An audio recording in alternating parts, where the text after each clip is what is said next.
Assalamualaikum warahmatullahi wabarakatuh. Selamat pagi semuanya. Bagaimana kabar kalian hari ini? Semoga kalian semua baik-baik saja dan tetap semangat belajar ya. Sebelum kita memulai pembelajaran kali ini, alangkah baiknya kita berdoa terlebih dahulu. Berdoa dalam hati, mulai. Berdoa selesai. Pada kesempatan kali ini, kita akan mempelajari materi tentang ukuran penyebaran data. Namun, kita akan fokuskan materi ini jadi kita akan membahas atau belajar tentang simpangan baku data kelompok. Perihal presensi, telah saya sediakan presensinya di Google Classroom. Jadi, kalian bisa mengisi presensi melalui Google Classroom ya. Perlu kalian ketahui, presensi ini hanya berlaku selama 1 kali 24 jam setelah video ini diupload. Setelah lebih dari 1 kali 24 jam, bagi yang belum mengisi presensi, maka saya anggap kalian tidak mengikuti pembelajaran kali ini. Sebelum melakukan pembelajaran kali ini, ada beberapa prasyarat nih yang perlu kalian ketahui. Yang pertama itu mengenai materi ukuran pemusnahan data, yang kedua jangkauan, yang ketiga simpangan rata-rata, yang keempat ragam. Nah, adapun tujuan pembelajaran kali ini yaitu yang pertama, peserta didik dapat menentukan atau menghitung simpangan baku data kelompok, dan yang kedua, peserta didik dapat menyelesaikan masalah yang berkaitan dengan simpangan baku data kelompok. Baik, sebelum ke materi inti, saya ingin bertanya dulu. Apa sih ukuran penyebaran data itu? Ya, betul. Jadi, ukuran penyebaran data itu merupakan ukuran yang menunjukkan seberapa jauh data menyebar dari rata-rata. Lalu, ada apa aja sih ukuran penyebaran data itu? Ada yang tahu?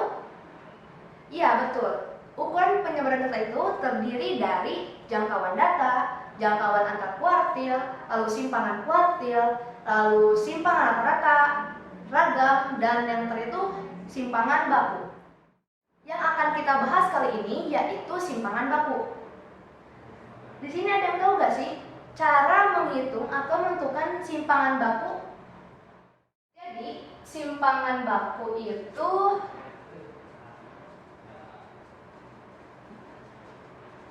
rumusnya seperti ini.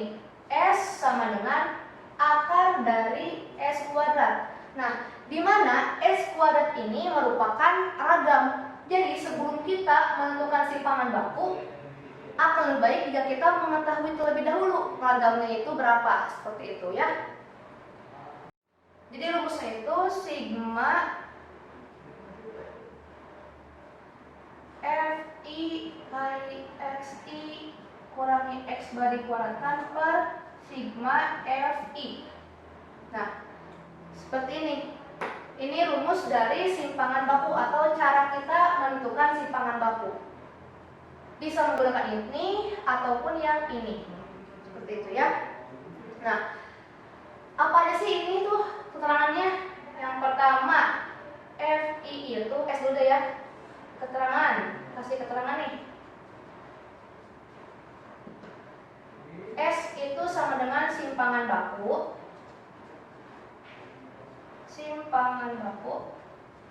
Lalu Fi itu merupakan frekuensi. Xi itu titik tengah.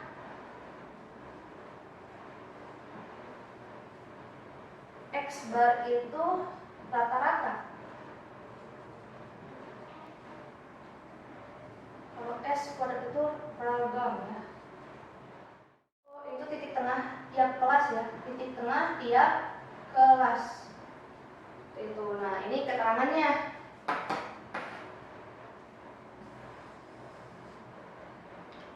Agar kalian lebih paham lagi, kita langsung saja ke contoh soal ya.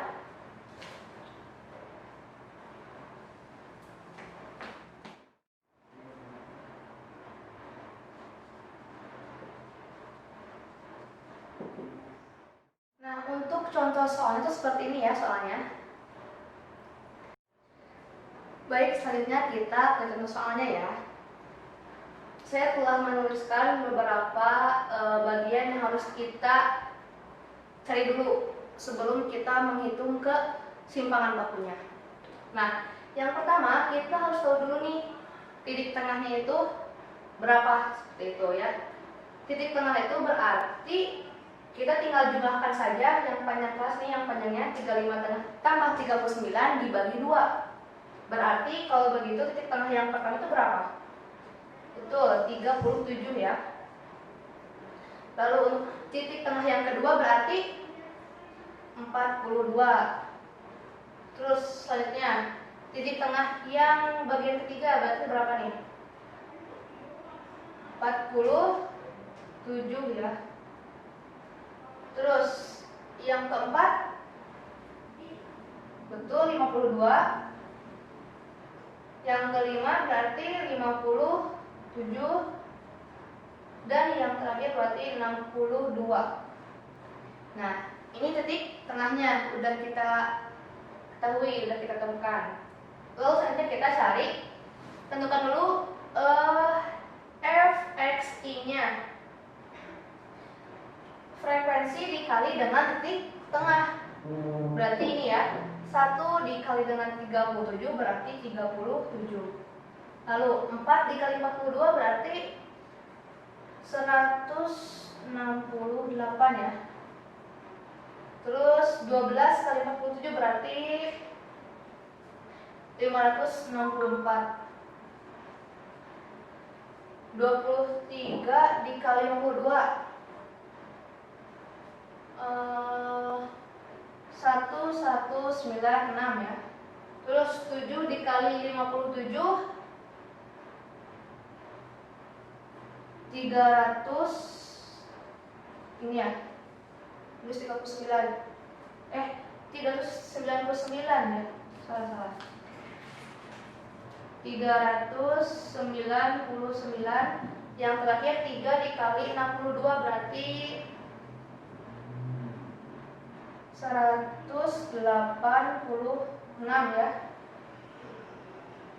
Nah, ini fxi-nya.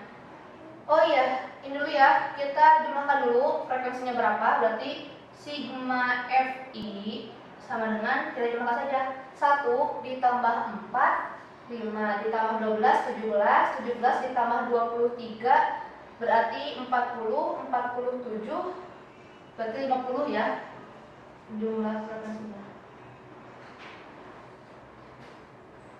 Kita lanjutkan ke, nah ini ya, sigma fxi nya berapa? Ini berapa ya?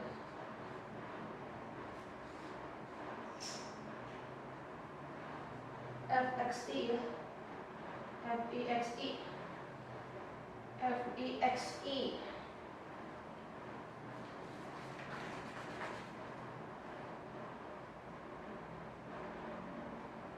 berapa nih?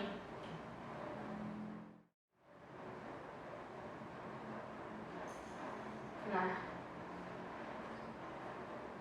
karena kita sudah mengetahui sigmanya ini hasil jumlah dari frekuensi, jumlah dari fi kali xi. Nah, sebelum kita ke tabel yang selanjutnya, maka kita harus tentukan dulu rata-ratanya itu berapa. Berarti x bar ya. Untuk mencari rata berarti x bar sama dengan yang sudah ada, berarti sigma fi dibagi sigma fi. Tinggal kita substitusikan saja. Berarti 2550 dibagi dengan 50 berapa tuh? Berarti hasilnya yaitu 51 ya.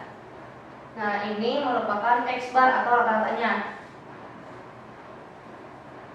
Berarti untuk tabel yang pertama nih, yang xi dikurangi x bar dikuadratkan, berarti x ini itu kan yang ini nih, titik tengah 37 berarti ya.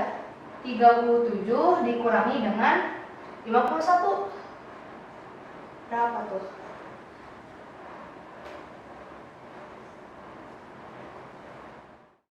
37 kurangi 51 berarti kan 49 14 dikuadratkan. Negatif 14 dikuadratkan berapa tuh? Negatif 14 dikuadratkan menjadi 196 ya. Lanjut ke yang tabel kedua. Sama ya kayak tadi, berarti 42 dikurangi 51. 42 kurangi 51 kan berarti negatif 9 ya, dikuadratkan berarti 81. Terus 47 dikurangi 51 berarti 4, berarti negatif 4 dikuadratkan. Negatif 4 dikuadratkan berarti 16. Lihat lagi, berarti yang ini 52 kurangi 51 berarti 1 dikuadratkan 1. 57 dikurangi 51 berarti 6. 6 dikuadratkan bersama dengan 36. Terakhir 62 kurangi 51 berarti 11 ya. 11 dikuadratkan bersama dengan berapa tuh? 121 ya. Nah, tabel terakhir nih, kita harus tahu dulu FI dikali XI kurangi X bar dikuadratkan, berarti hasil yang ini nih, hasil yang ini nih ya, dikalikan dengan FI dengan frekuensi. Tinggal kita apa coba? Tinggal kita kalikan saja, berarti 1 dikali dengan 196 sama dengan 196.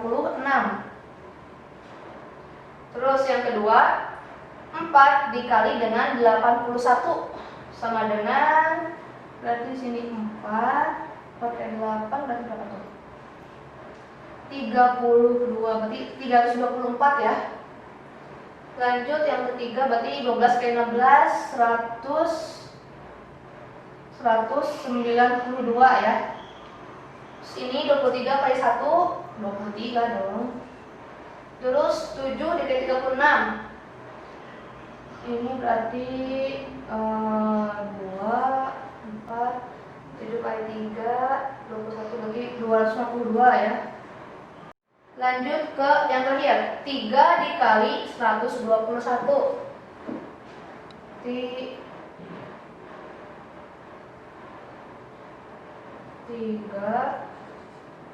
6 363.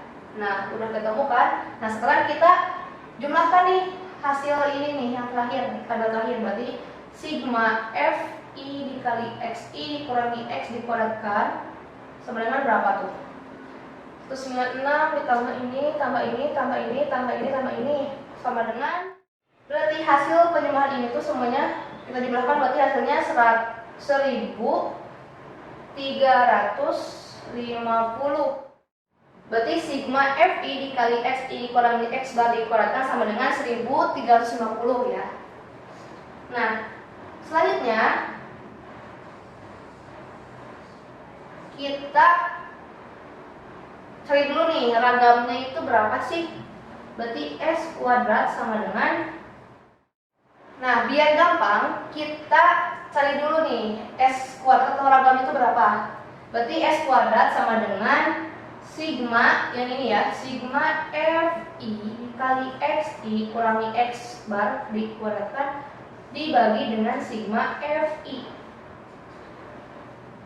Kan hasil dari yang ini tuh sudah ada yang ini ya, tinggal kita substitusikan aja ke sini. Berarti 1350 dibagi dengan sigma FI kan 50 dibagi 50. Nah, tuh. Berarti hasilnya itu 27 ya, 27. Nah, S kuadratnya itu sama dengan 27. Nah, sekarang kita langsung substitusikan ke dalam rumus simpangan baku. Nah, yang ini aja ya rumusnya. Berarti S sama dengan akar dari S kuadrat. Berarti S sama dengan akar dari S kuadrat itu kan 27. Akar dari 27 sama dengan 5,2. Nah, jadi simpangan baku dari data tadi yaitu 5,2. Nah, itu ya. Untuk contoh soalnya. Jadi ketika kita ingin menentukan atau menghitung simpangan baku, kita harus tahu dulu nih beberapa elemen atau bagian-bagian yang harus kita cari dulu, seperti titik tengah, lalu kita cari dulu FI atau frekuensi di titik tengahnya berapa, terus XI kurang X bar dikualitasnya berapa, dan FI dikali XI kurangi X bar itu berapa.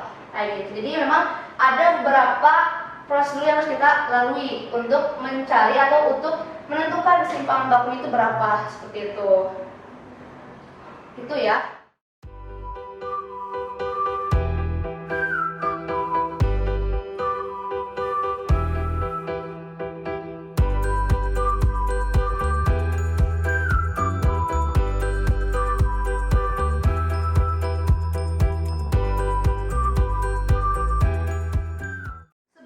Tutup, kita ingat-ingat lagi nih, tadi apa aja sih yang udah kita pelajari? Yang pertama, di ukuran penyebaran itu ada apa aja sih? Coba sebutkan. Yang pertama itu ada, betul, ada jangkauan data. Yang kedua itu ada jangkauan antar kuartil. Yang ketiga itu ada simpangan kuartil. Yang keempat itu ada simpangan rata-rata. Yang kelima ada ragam, dan yang terakhir itu ada simpangan baku. Di mana simpangan baku itu yang tadi kita pelajari ya. Jadi di situ kita hanya mempelajari mengenai simpangan baku data kelompok. Nah, lalu bagaimana sih cara menentukan simpangan bakunya? Caranya itu dengan apa coba? Rumusnya apa coba? Simpangan baku data kelompok, bagaimana coba rumusnya?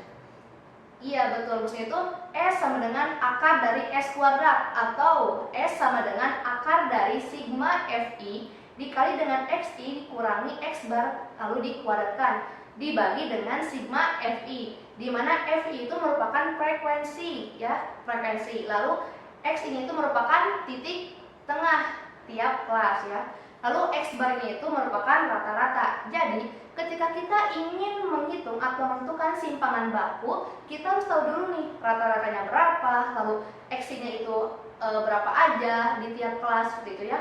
Lalu frekuensinya, lalu kita itu harus menjumlahkan Fi-nya itu berapa, sigma Fi-nya itu berapa, seperti itu ya. Setelah kita mengetahui rata-ratanya dan lain-lainnya, kita juga harus tahu dulu nih agar memudahkan kita, jadi kita cari dulu ragamnya itu berapa. Nah, setelah kita mengetahui ragamnya, baru kita bisa mensubstitusikannya ke dalam rumus simpangan baku yang tadi ya. Yang pertama, S sama dengan akar dari S kuadrat. Setelah kita ngerti, berarti tinggal kita substitusikan saja ke dalam rumus seperti itu. Nah, bagaimana? Apakah sudah paham dengan materi kali ini? Nah, jika kalian belum paham nih sama materi atau dengan materi kali ini, silakan kalian bisa memutar ulang video ini, berapapun itu. Yang penting sampai kalian paham aja ya, kayak gitu. Lalu untuk mengasah pemahaman kalian tentang materi kali ini, yaitu materi simpangan baku data kelompok, saya sudah mengirimkan lembar kerja di Google Classroom. Jadi silahkan kalian cek Google Classroom-nya lalu kerjakan latihannya ya. Demikianlah materi yang dapat saya sampaikan pada kesempatan kali ini. Mohon maaf bila ada kesalahan. Terima kasih atas perhatiannya. Wassalamualaikum warahmatullahi wabarakatuh.